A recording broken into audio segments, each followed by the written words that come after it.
ये परिषद के लोग सोचे कि जेएनयू के इलेक्शन को वो चंडीगढ़ का मेयर इलेक्शन बना देंगे, लेकिन जेएनयू का स्टूडेंट ने इस बात को इंश्योर किया कि ये जेएनयू स्टूडेंट यूनियन का चुनाव है, चंडीगढ़ के मेयर इलेक्शन का चुनाव नहीं है। फांसीवाद अपनी चरम स्थिति पर है, जहाँ पे वक्फ अमेंडमेंट कानून ला करके मुसलमानों की जमीनों को छीना जा रहा है, जहाँ पे सीएनआरसी कानून ला करके नागरिकता पे सवाल किया जा रहा है, जहाँ पे हम देख रहे हैं कि पार्लियामेंट के अंदर अपोजिशन को ये बोला जा रहा है कि आप नजरें झुका करके बात करिए, लेकिन ये जेएनयू है जो आपके हाथ में आंख डालकर बात करेगा और ये बोलेगा कि लाख तलवारें उठी हो हमारे गर्दन की तरफ, हमें झुकने आता ही नहीं है तो झुके कैसे।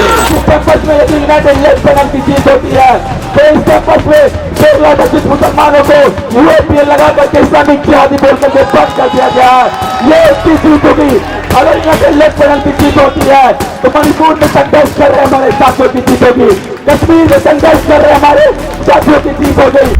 मेरा नाम नीतीश कुमार पीएचडी है और आईएसआरडीएसएफ के यूनाइटेड लेफ्ट पैनल से मैं आपके प्रेसिडेंशियल कैंडिडेट चाबीब लाल सलाम और क्रांतिकारी इस्तकबाल पेश करता हूँ। साथियों, सबसे पहले मैं कश्मीर के पहलगाम में मारे गए आतंकी हमले में मारे गए तमाम साथियों को श्रद्धांजलि अर्पित करता हूं और इस हमले को कायरताना हमले को कंडेम करता हूं। इसके साथ में उन तमाम कश्मीरी साथियों को जज्बे को सलाम करता हूं जो आज सड़क पर निकल करके उन तमाम परिजनों के साथ खड़े हैं और कंधे से कंधे मिला करके बैठे हुए हैं। साथियों, इसके साथ में इस भाजपा सरकार को चुनौती देना चाहता हूं कि यदि वो इस हमले का इस्तेमाल इस देश में सांप्रदायिकता को फैलाने के लिए करेंगे तो जेएनयू खड़ा होगा और आपको नेस्तनाबूद कर देगा। तो आप चेतावनी ले लीजिए कि आप ऐसा नहीं कर सकते हैं। साथियों,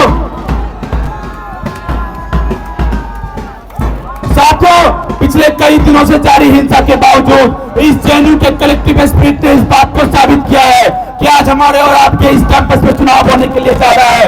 मैं जेएनयू के इस कलेक्टिव स्पिरिट को, इस कलेक्टिव रेजिलियंस को क्रांतिकारी इस्तकबाल पेश करता हूँ। साथियों, ये परिषद के लोग सोचे कि इस जेएनयू के इलेक्शन को वो चंडीगढ़ का मेयर इलेक्शन बना देंगे, लेकिन जेएनयू के स्टूडेंट ने इस बात को इंश्योर किया कि ये जेएनयू स्टूडेंट यूनियन का चुनाव है, चंडीगढ़ के मेयर इलेक्शन का चुनाव नहीं है। साथियों, फैज इसी दौर के बारे में कहते हैं कि निसार में तेरी गलियों के ऐ वतन की जहां चली है रस्म की सर झुका के चलो, जो कोई चलने वाला तवाफ को निकले नजर झुका के चले, जिस्मो जहां बचा के चले। लेकिन ये जेएनयू है जो आपके हाथ में आंख डालकर बात करेगा और ये बोलेगा कि लाख तलवारें उठी हो हमारे गर्दन की तरफ, हमें झुकने आता ही नहीं है तो झुके कैसे। साथियों, ये परिषद के लोग बोलते हैं कि आदर्श हमारे सावरकर और गुरु हमारे गोलवलकर। इनके गोलवलकर क्या लिखते हैं? इनके गोलवलकर ये लिखते हैं कि हिटलर के जर्मनी में जैसा यहूदियों के साथ नरसंहार हुआ, भारत को भी उससे सबक लेना चाहिए। इसके गोलवलकर ये लिखते हैं कि जिस तरीके से हिटलर के जर्मनी में अलग अलग संप्रदाय के लोग एक साथ नहीं रह सकते हैं, हिंदुस्तान को भी उससे सबक लेना चाहिए। साथियों, हम कह देना चाहते हैं कि हम बाबा साहब अम्बेडकर, भगत सिंह, लेनिन, सावित्रीबाई फुले, फातिमा शेख के वंशज है और यहाँ पे अलग अलग देश, अलग अलग संप्रदाय, अलग अलग पहनावे, अलग अलग बोली भाषा के लोग एक साथ रहेंगे और आपके इस विचारधारा को हम नहीं मानेंगे। Audience are requested to please cooperate with female security guard. Audience are requested to please cooperate with the female security guard deployed at venue.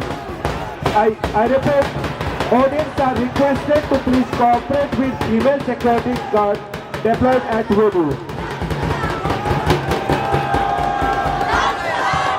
Speaker, now you can resume your speech. साथियों, आज हम देख रहे हैं कि फांसीवाद अपनी चरम स्थिति पर है, जहाँ पे वक्फ अमेंडमेंट कानून ला करके मुसलमानों की जमीनों को छीना जा रहा है, जहाँ पे सीएनआरसी कानून ला करके नागरिकता पर सवाल किया जा रहा है, जहाँ पे हम देख रहे हैं कि पार्लियामेंट के अंदर अपोजिशन को ये बोला जा रहा है कि आप नजरें झुका करके बात करिए, लेकिन वहीं जब हमारे अरूप से अम्बेडकर का अपमान करते हैं तो उन पर कोई कार्रवाई नहीं होती है। हमारे जेएनयू के साथ आफरीन फातिमा के घर को बुलडोज किया जाता है, जहाँ पे चारों तरफ आज मुसलमानों की लिंचिंग की जा रही है, जहाँ पे चारों तरफ आज मुसलमानों की लिंचिंग की जा रही है।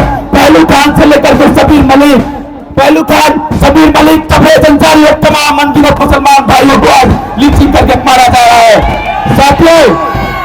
साथियों देखिए कि जहां पे आज ऑपरेशन टाइगर के नाम पे अडानी के ड्रोन का इस्तेमाल करके आदिवासियों का नरसंहार किया जा रहा है।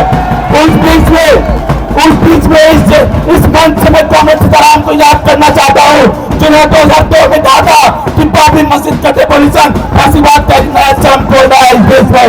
जहाँ पे बाबा साहब अम्बेडकर ने कहा था कि यदि इस देश में हिंदूवाद आता है तो ये सबसे बड़े खतरा है, लेकिन आज हमारे कुछ बच्चे हुए वामपंथी साथियों को फांसीवाद नजर नहीं आता है। मैं यहाँ से कह देना चाहता हूँ कि मैं बिहार के उस धरती से आता हूँ जहाँ पे कॉमरेड राम से लेकर के बाबू जगदीश प्रसाद से लेकर के गवर्नमेंट बंधु की विरासत से हमें सिखाया है कि कैसे हम हाथ में कंधे पर लाल झंडा लेकर के इस फांसीवादी ताकतों को नाबूद करते हैं। उसको प्लीज सेटल डाउन। साथियों, आज इनके आका राम माधव विदेश जाते हैं और ये बोलते हैं कि हमने एनईपी लाया है और ये बोलते हैं कि एनईपी से हम कंजर्वेटिज्म के वैल्यूज को प्रूव करेंगे। अरे कौन सा कंजर्वेटिज्म? वो कंजर्वेटिज्म जो देश में जातिवाद फैलाता है, या वो कंजर्वेटिज्म उस देश में महिलाओं को घरों से नहीं निकलने देता है, या फिर वो कंजर्वेटिज्म जो मनुस्मृति को सेक्शन करता है जिसमें ये लिखा गया है कि शूद्र यदि वेद पढ़ते हैं तो उसकी जीभ काट लिया जाए और यदि शूद्र वेद को सुनते हैं तो उसके कान में पीछे डाल दिया जाए। अरे हम ये कहते हैं कि हम बाबा साहब अम्बेडकर की विरासत चाहते हैं, तो इस देश में जातिवाद और सामंतवाद का दंश खेल के विदेश से इस देश में पढ़ करके आए और संविधान की किताब हमारे सामने रखे। हम फातिमा से सावित्रीबाई फुले के वंशज है जो इस देश में वंचितों और महिलाओं के लिए स्कूल के दरवाजे खोले हैं, तो आपकी इस नीति को मैं नहीं मानता हूँ।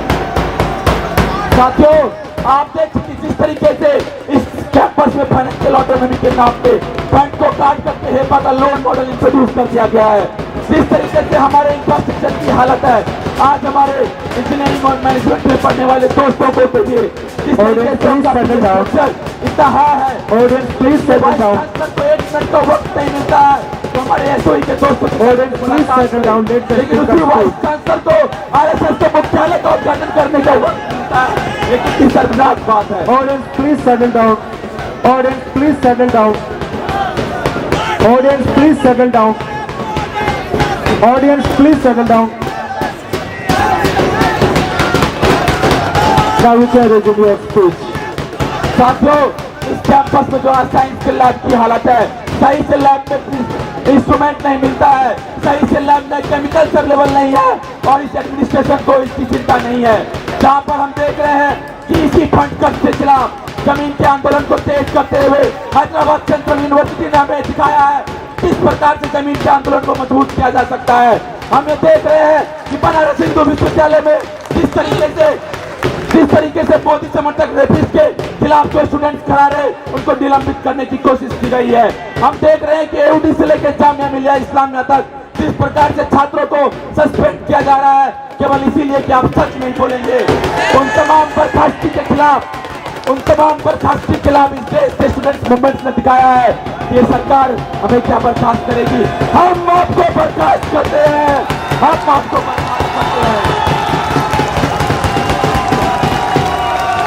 साथियों, यही है जेएनयू का स्ट्रगल, यही है जेएनयू का जिद और यही है जेएनयू का जिद। और उसी जेएनयू के जिद की बदौलत है कि इस कैंपस में आहिस्ता करा था और 1993 में डेप्रीवेशन पॉइंट को दोबारा रजिस्ट्रेट किया है। इस कैंपस में कांग्रेस का नेतृत्व था जिसने इस कैंपस में 1995 में पीआई के प्रोजेक्ट को वापस करवाया। 1997 का जेएनयू का जिद था जो इस कैंपस में टीयर गैस बुलाया है। 2004 का जेएनयू का जिद था जिसने इस कैंपस में नेस्ले को खत्म करके बाहर फेंक के 24/7 दावा को लेकर के लाया। इस कैंपस में जेएनयू का जिद था तो ओबीसी रिजर्वेशन का जो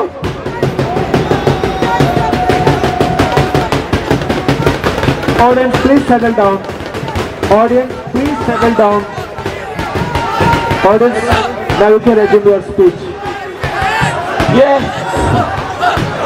ये जेएनयू का जिद था साथियों कि 2007 में जिस तरीके से ओबीसी रिजर्वेशन को डाइल्यूट करने की कोशिश की गई, कुछ संगठन खड़े थे जो ये बोल रहे थे कि ओबीसी रिजर्वेशन का डाइल्यूशन नहीं है, सीट कट है।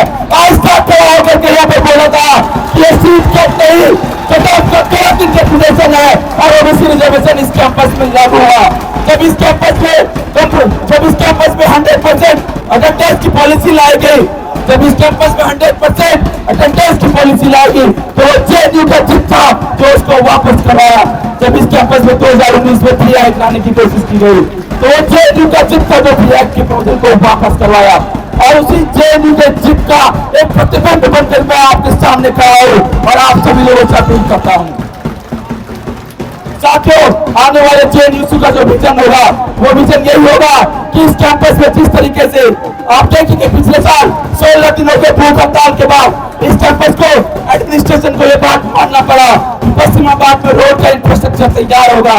इस कैंपस में administration Audience, please settle down. Audience, please settle down. Now you can resume your speech.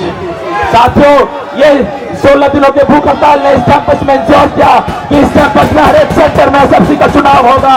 इस कैंपस में भूख हड़ताल से जो पराग को खुलवाने की लड़ाई शुरू हुई थी, भूख हड़ताल के बाद इस कैंपस में उस पराग को खुलवाने की लड़ाई को मुकम्मल किया गया है। आने वाले जेएनयू में हम इस बात को इंश्योर करेंगे कि किस तरीके से चीफ मैनुअल को ला करके पटेल के आधार को वापस किया जाएगा। इस कैंपस में बीएसएस को दोबारा रिस्टेट किया जाएगा। इस कैंपस में जेएनयू को दोबारा लाने के लिए स्ट्रगल किया जाएगा। मानव को जो खत्म कर दिया गया है उसके लिए एक मुकम्मल लड़ाई लड़ी जाएगी। जो महिलाएं इस कैंपस में पढ़ती है उसको सिंगल सीट अलॉट नहीं किया जाता है। इंश्योर किया जाएगा कि उसको 10 से 10 दूसरे साल तक इस कैंपस में सिंगल सीट अलॉटमेंट मिलेगा। आने वाले जेएनयू को इस बात को इंश्योर करेगा कि इस कैंपस में 1000 सीट वाला रीडिंग रूम खोला जाएगा जो पूरे के पूरे जेएनयू को मिलेगा। साथियों, आज जेएनयू की तरफ पूरे देश के लोग एक बहुत ही उम्मीद की नजर से देख रहे हैं। आज इस कैंपस में यदि यूनाइटेड लेफ्ट पैनल की जीत होती है तो इस कैंपस में 1 लाख 25 मुसलमानों को यूएपीए लगा करके इस्लामिक जिहादी बोल करके बंद कर दिया गया है। ये इसकी जीत होगी। अगर यूनाइटेड लेफ्ट पैनल की जीत होती है तो मणिपुर में संघर्ष कर रहे हमारे साथियों की जीत होगी, कश्मीर में संघर्ष कर रहे हमारे साथियों की जीत हो गई, और हमारे तमाम आदिवासी साथियों की जीत होगी जो विस्थापन की मार झेल रहे हैं, कॉर्पोरेट लूट के खिलाफ किसानों के संघर्ष की जीत होगी। इस देश में उन तमाम महिलाओं की जीत होगी जो आजादी और नागरिक अधिकार की लड़ाई कर रहे हैं। उन तमाम दलितों की जीत होगी जो जातिवाद को झेल करके इस देश में एक समानता मूलक समाज बनाने की लड़ाई लड़ रहे हैं। आप सभी लोगों से अपील है कि आज एबीवीपी इस यूनाइटेड लेफ्ट पैनल से टकरा हुआ है, मेरे नाम का एक कमीशन से चुनाव किया है। साथियों, आपको इस बात को इंतजार करना होगा, उसके डर को आप साबित कीजिए। जब 25 तारीख को आप वोट करने के लिए जाइएगा सोच समझ के वोट कीजिएगा।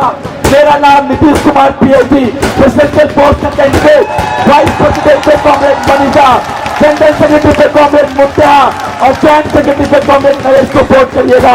एक strong stable United left panel को जिताइएगा और जेएनयू की विरासत और उसके लीगेसी को कैरी फॉरवर्ड कीजिएगा। एक बार मैं दोबारा कह देना चाहता हूँ कि एबीवीपी के लोग इसका डरे हुए हमसे मेरे नाम तक कभी टिकट खा दिया है। मेरा नाम पहले पेपर में नीतीश कुमार पीएचडी होगा। पूरे पैनल को वोट करिएगा और जेएनयू के संघर्ष को जिंदा रखिएगा। शुक्रिया। इंकलाब जिंदाबाद।